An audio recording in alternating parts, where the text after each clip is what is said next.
Hi student, welcome to my YouTube channel. Let's do commerce student. I hope you are doing all the questions of related to topic because I am explaining you in some small sort of videos.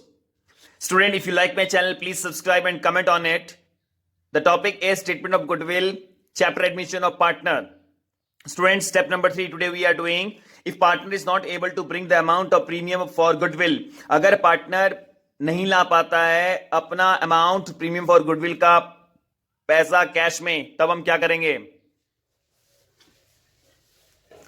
So student, आप देख पा रहे हैं पिछला question अगर आपने देखे videos तो आपको क्लियरिटी हो जाएगी. पार्टनर हमारा यहाँ पे सी है और वो प्रीमियम फॉर गुडविल का अमाउंट उसका 80,000 है और कैपिटल उसकी 5 लाख रुपीज है. फर्स्ट एंट्री पास होती है उसकी कैपिटल का पैसा लाने की. Bank account debit to C's capital. As bank में पैसा आता है डेबिट व्हाट कम्स इन, तो आपका एसेट डेबिट से बढ़ गया. This is the concept. Number आगे बात करते हैं. टू सीज कैपिटल क्यों लिखा है? Because as capital is the amount which is being invested by the owner, but एक फर्म उसको लाइबिलिटी के तौर पे देखती है तो लाइबिलिटी हमेशा क्रेडिट से बढ़ती है, तो टू में लिखेंगे. That's why it's being written to C's capital. Student, ये इसका पूरा अंडरस्टैंडेबिलिटी से मैंने आपको समझा दिया क्यों होता है इस एंट्री का बैंक अकाउंट दिया टू सीज कैपिटल अकाउंट. आगे बात करते हैं. क्योंकि वो पैसा नहीं ला पा रहा है, प्रीमियम का पैसा मतलब गुडविल का जो पैसा वो ला नहीं पा रहा है, टोटल 80,000 रुपीज है. ऐसे केस में हम क्या करेंगे? C's current account oblique C's capital account debit, दोनों में से एक को हम यूज कर सकते हैं डेबिट में और 80,000 लिख लेंगे. इससे दो बातें होती है. अगर हम सीज कैपिटल लिखते हैं तो इसकी कैपिटल 80,000 रिड्यूस हो गई है. अगर हम सीज करंट अकाउंट डेबिट लिखते हैं तो इसका मतलब वो डेटर है, अभी हमने करंट अकाउंट खोल दिया और हम उससे पैसा आने वाले टाइम में ले लेंगे.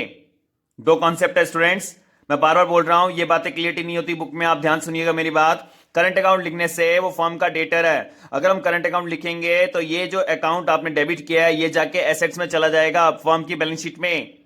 और अगर आपने सीज कैपिटल अकाउंट डेबिट लिखा है तो ये इससे ये साबित हो गया बिकॉज कैपिटल क्रेडिट से बढ़ती है, डेबिट से वो कम हो जाएगी. दोनों में से एक अकाउंट को आपको यूज में लेना है. तो आप लिखेंगे 80,000 और जो आपने पैसा इनके अकाउंट में आपने लिखा डेबिट 80,000, उसके बाद इसी पैसे को आप बांट देंगे टू ए और बी में. किस रेशियो में? स्टूडेंट प्लीज ध्यान सुनना, सेक्रीफाइस रेशियो में बांटेंगे. आगे बात करते हैं. अगर गुडविल जो पैसा इनके अकाउंट में गया 40-40, अगर ये पैसा विड्रॉ करना चाहते हैं क्योंकि इनके कैपिटल अकाउंट में चला गया है और जब ये पैसा चला गया अगर विड्रॉ करना चाहते हैं तो एंट्री होगी as capital B's capital to bank. Because in capital account में जाने के बाद फर्म के कैपिटल अकाउंट में पैसा आ जाता है तो फर्म से जब ये पैसा विड्रॉ करेंगे तो इनकी कैपिटल कम हो जाएगी.